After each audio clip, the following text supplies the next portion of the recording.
Assalamualaikum warahmatullahi wabarakatuh. Selamat siang semuanya. Alhamdulillah, ini pertemuan perdana perkuliahan secara online. Jadi saya sampaikan hari ini dalam bentuk video ya, tidak dalam bentuk conference. Sebenarnya niatnya pengen conference, tapi kita memaklumi bahwasanya fasilitas internet dan kapasitas internet di masing-masing mahasiswa yang terbatas. Maka untuk mempermudah, saya buat video ini secara online.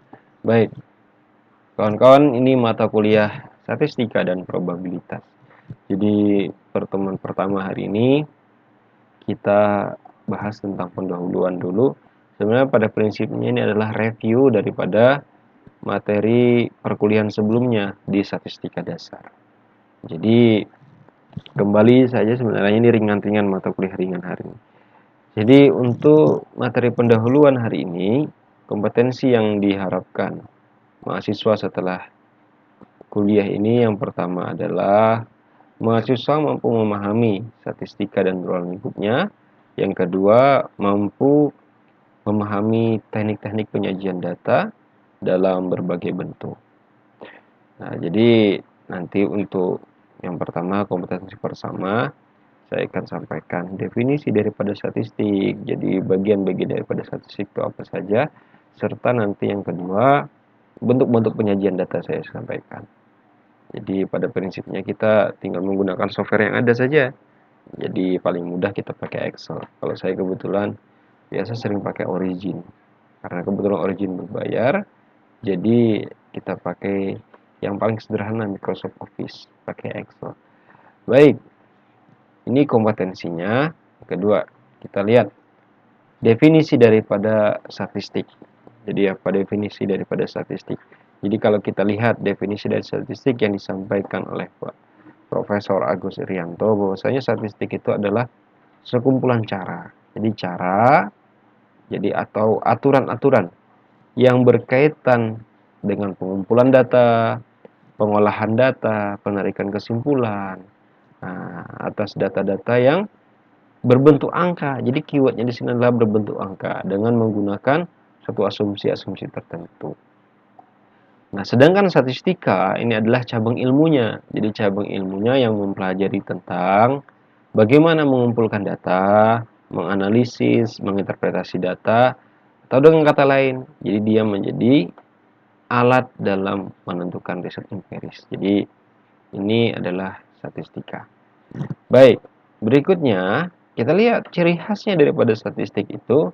Pertama, dia bekerja dalam angka. Yang kedua, dia objektif. Dan yang ketiga, dia harus universal.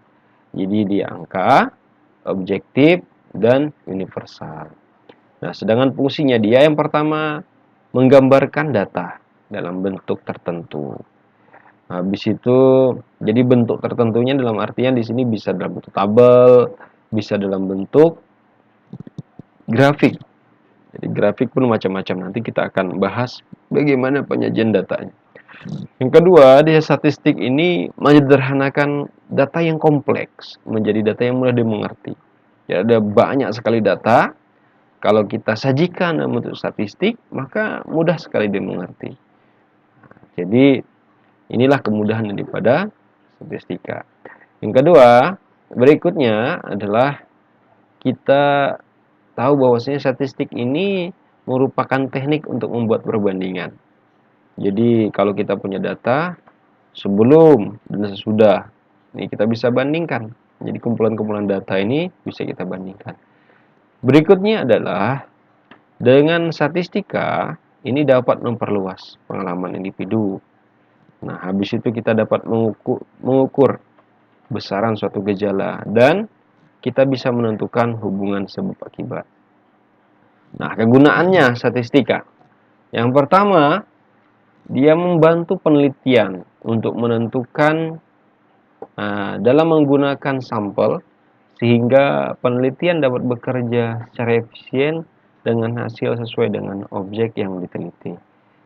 Berikutnya adalah membantu penelitian untuk membaca data yang telah terkumpul sehingga peneliti dapat mengambil keputusan yang tepat. Berikutnya, membantu peneliti untuk melihat ada tidaknya hubungan antara variabel satu dengan variabel lainnya.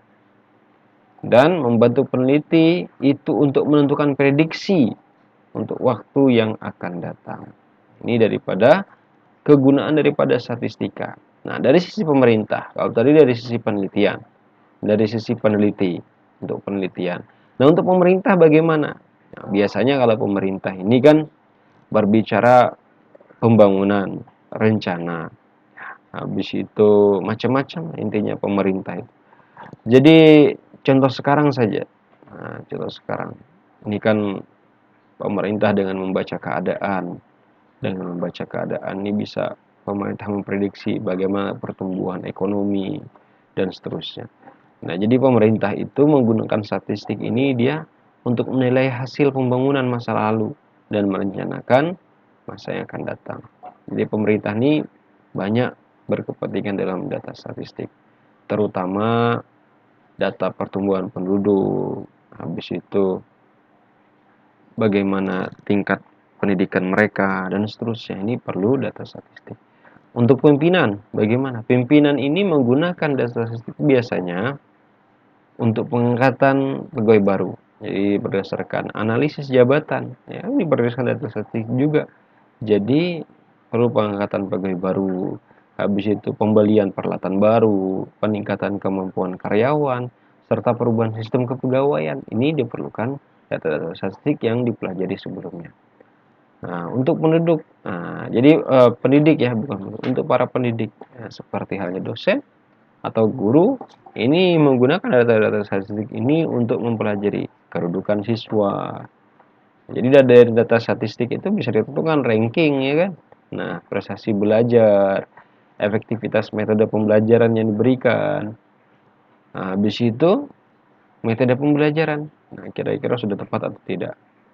Nah, kalau dari si psikolog seperti apa? Kalau psikolog ini biasanya dia menggunakan data statistik itu untuk membaca hasil pengamatan.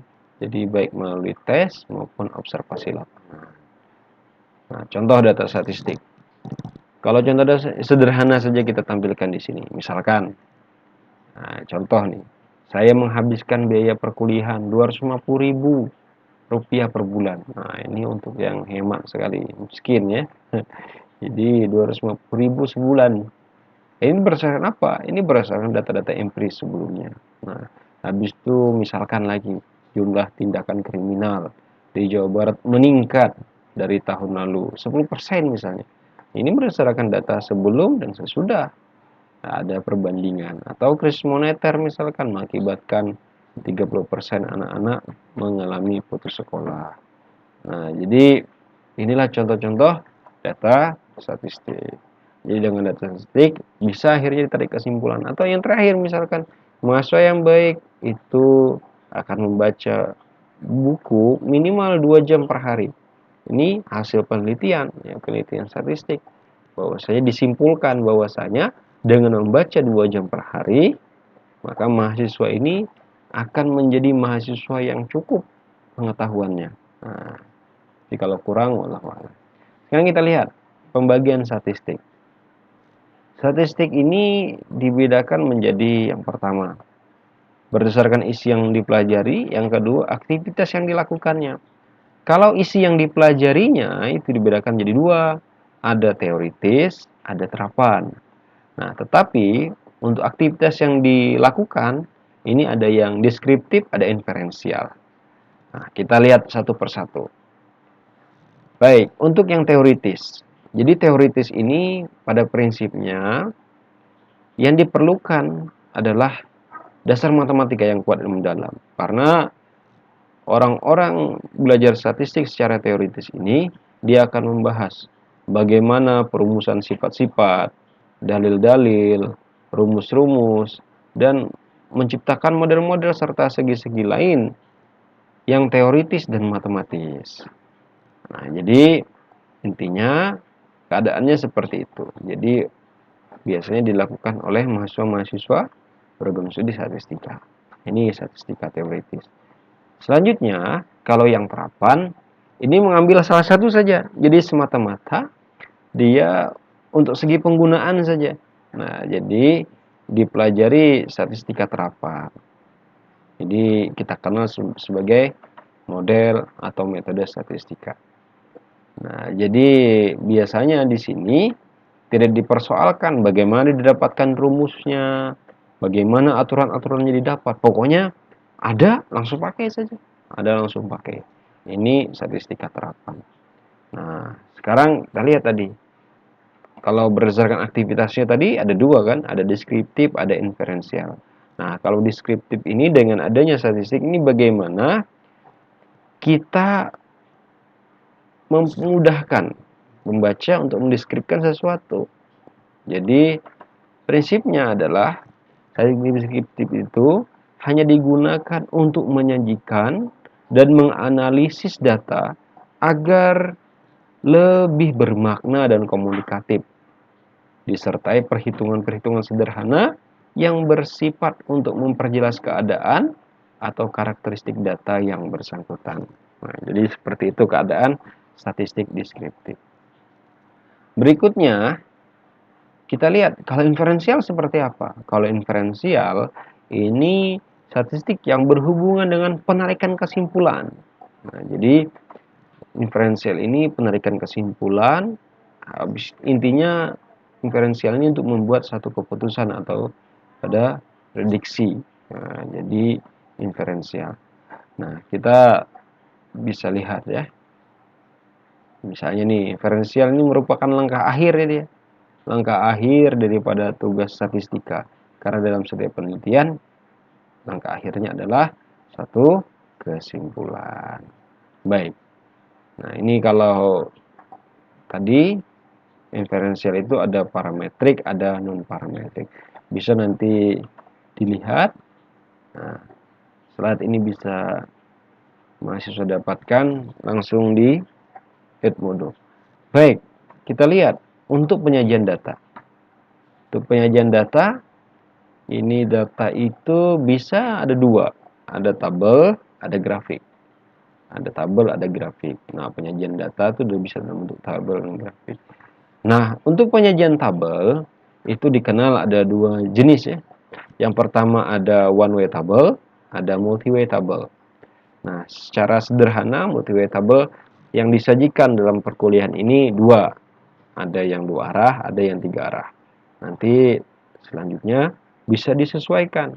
Bisa 4 arah dan seterusnya. Bisa kelihatan. Banyak sekali nanti kasus-kasus yang bisa kita temui di lapangan.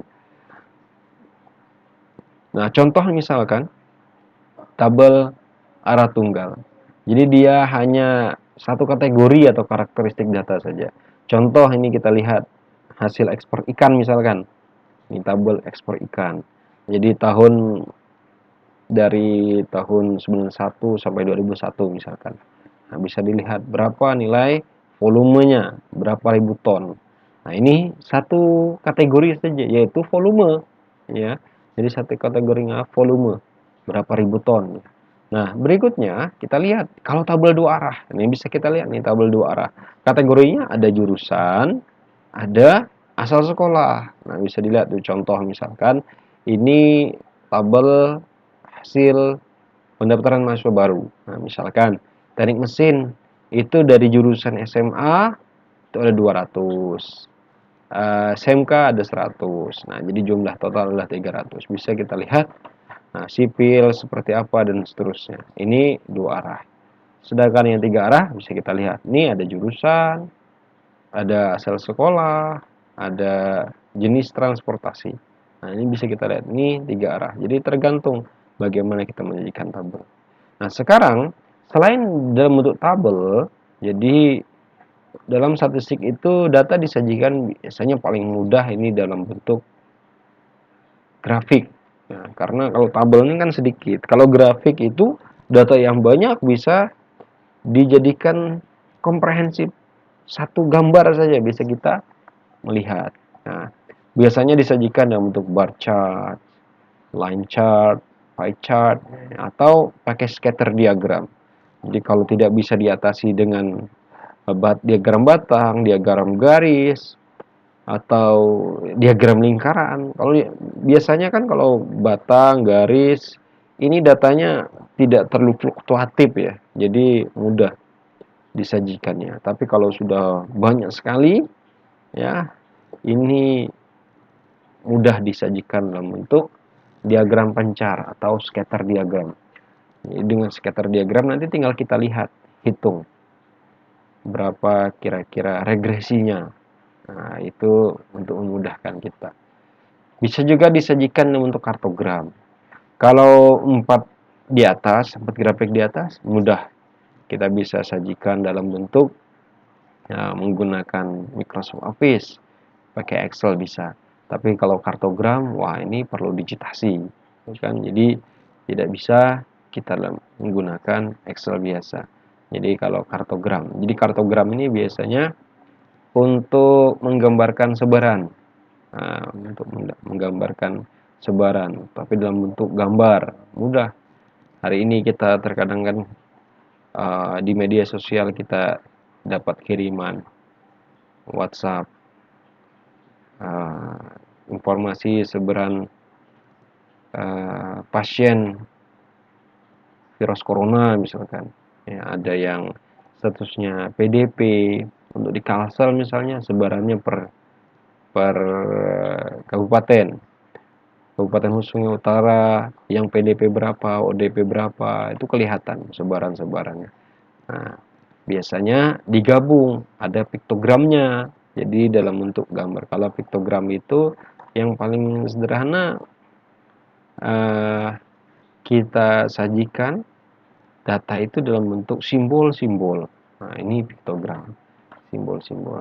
Baik, nanti kita akan lihat secara utuh bagaimana diagram batang contohnya, diagram garis, diagram lingkaran, nah, diagram pencar, kartogram, serta piktogram. Baik, ini saya sajikan datanya. Nah, ini yang pertama, ini adalah diagram batang. Nah, ini kawan-kawan bisa lihat diagram batang. Oh, ini kalau datanya sedikit, oke, ya kan? Nggak masalah. Nah, ini paling ini tahun, ini misalnya frekuensi capaiannya berapa. Ini ada 4 data saja. Nah, ini ada 1, 2, 3, 4, 5, 6 data. Jadi dari sini bisa ditransformasi ke sini. Mudah, ya kan? Tidak banyak datanya. Nah, ini bisa pakai line chart atau kita pakai pie chart. Nah, pakai lingkaran. Wah, mudah aja, ya kan? Nah, tetapi kalau kita ketemu data seperti ini, wah, luar biasa banyak, sampelnya banyak yang diukur. Nah, sebarannya pun heterogen, jadi kita susah mengklasifikasikan, mengklasterkannya, maka kita sajikan di dalam bentuk scatter diagram. Oke, nah yang ini, kalau yang ini dia dalam bentuk kartogram. Nah, ini bentuk kartogram, kartogram kayak gini, ya. Nah, sedangkan ini dalam bentuk piktogram. Nah, ini dalam bentuk simbol-simbol. Oke, nah tugas hari ini adalah bagaimana kawan-kawan, nanti saya akan sajikan data, kawan-kawan menyajikannya, saya berikan data, menyajikannya dalam bentuk tabel, nah, atau dalam bentuk diagram. Silahkan ekspor Microsoft Excel-nya. Nah, sederhana saja. Ini kan, nah, jadi ini dulu pertemuan kita hari ini. Jaga kesehatan, jaga iman, jaga ketaatan kepada Allah. Nanti tinggal dilihat informasi di kelasnya masing-masing. Terima kasih. Assalamualaikum warahmatullahi wabarakatuh.